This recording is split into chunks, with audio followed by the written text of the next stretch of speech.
Here are 5 tips for getting your hair done as a person with hearing loss. I recently got my hair done. If you are a subscriber, you know that my hair is typically long and only brown. I got my hair cut and I added some blonde. So this made me think, oh my goodness, I should make a video on this. Because I will say, getting my hair done has been one thing for me that I have really felt like a hard of hearing person. Getting my hair done is one of those things that I can't just kind of get by doing with my hearing aids in, because I have to take my hearing aids out. So let's get right into it. Okay, so tip number 1 to getting your hair done as a hard of hearing person is to inform your stylist about your hearing loss. I'm going to share just kind of like what this looks like. There are 4 components to it. Tell your stylist what kind of loss you have. Translate this in terms that a hearing person can understand. Tell them what you cannot hear without your hearing aids in.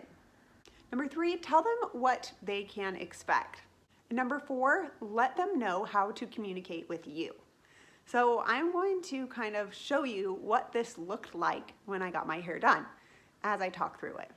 So for number 1, telling your stylist what kind of loss you have. When Cam introduced herself to me as my stylist, I said, hey, my name is Emily. I'm so excited to have you do my hair today. I just want to let you know that I have a hearing loss. It's a moderate to severe hearing loss. Then number 2, I had to tell her what I can't hear to help her understand what that means for her. I said, I can't hear you speak when I take my hearing aids out. And then number 3 is to tell them what to expect.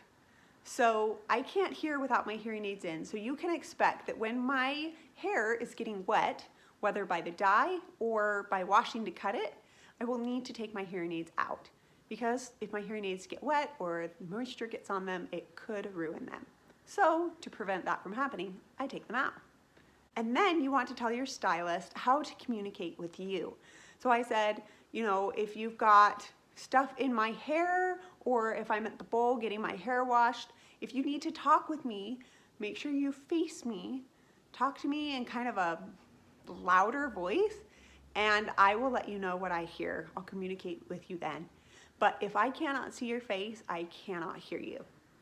And so by kind of laying the groundwork of those 4 things, of introducing myself and talking about my hearing loss, my stylist was able to understand my needs and know how to help me. So it just made the whole appointment go so much smoother by starting out with this introduction of myself and telling her about my hearing loss. Wait, item number 2 for navigating a hair appointment as a hard of hearing person is to show your stylist a picture of what you want. I will say, I think I kind of made a mistake here because I brought like 3 or 4 pictures, and I think that generated some confusion. I recommend choosing 1 picture that you like or love, or that you would be really okay with walking out of the salon having that on your hair.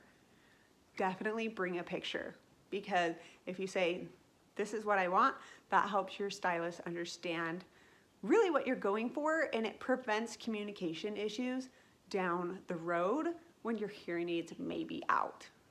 Okay, number 3 is to ask your stylist about their process. You say, okay, based on this picture, what is the process?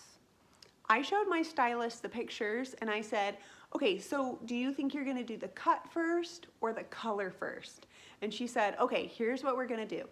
We are going to do a quick chop to get the dead ends off. Then we're gonna bleach, and then we're gonna put the color in, and then we're gonna like clean up the cut. So that was a lot to remember, but that helped me know when to expect to take my hearing aids out. So I didn't need to take my hearing aids out at the chop. I kind of forgot to take them out as she was processing the bleach in my hair. Luckily, I was able to like slip under the foils and get them out. But knowing this process helped me know that I wasn't going to get my hair washed until towards the end of the appointment. So if I wanted to keep my hearing aids in, I could, or I would know to take my hearing aids out when we were walking to the bowl to wash my hair out. So Just understanding your stylist's process will help you know ahead of time when you can kind of initiate that conversation of, I'm going to take my hearing aids out now. So I hope that that tip helps. Next tip is to, number 4, ask if your stylist has any questions. At this point, you should both be on the same page about the fact that you have a hearing loss. You should both know what you want. You should know your stylist's process and what to expect as they're doing your hair. And asking them if they have any questions helps them feel comfortable. So this brings us to item number 5. And this tip I think is really important. Number 5 is don't hesitate to speak up if you feel like you need to. This can be difficult if you don't have your hearing aids in, because striking up a conversation without being able to understand what's going on is really, really intimidating. If you notice something, don't be afraid to speak up and form it in yes or no questions.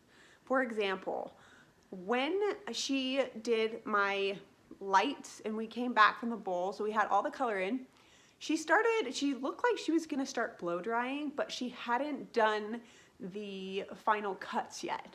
So remember, I had asked her the process and we were kind of getting off of the process that I was expecting. So I said, oh, are we putting in the layers now? Because I thought we were gonna do layers before the blow dry in the style. And she said, oh yeah. And so that was really helpful because I looked in the mirror and was able to ask her that and see her reaction. Oh yes, and she said, I forgot. So she did it. And I was really grateful I did that, because if I would have waited for her to blow dry and style my hair, she still could have cut it, but it would have taken more time. So it's just helpful to know their process ahead of time. And if you start deviating from that process, speak up, ask a yes or no question, and hopefully that will help you feel confident in your appointment and ultimately in your new style. So I hope these 5 tips help you. I definitely like them and love them. I've used them myself, I just did. And I absolutely love my new hairstyle. I think she did an amazing job, and it's just fun to have change. If you got something out of this video, please take a moment to hit that like button. If you're not already, please subscribe. I look forward to making more great videos for you. Thanks so much for watching. Have a great day. Bye. Also, teaser for the next video. I have been wearing glasses a lot lately. Yes, they're stylish, but there is a reason for this. So stick around. In a future video, I will share why I've been wearing glasses more often.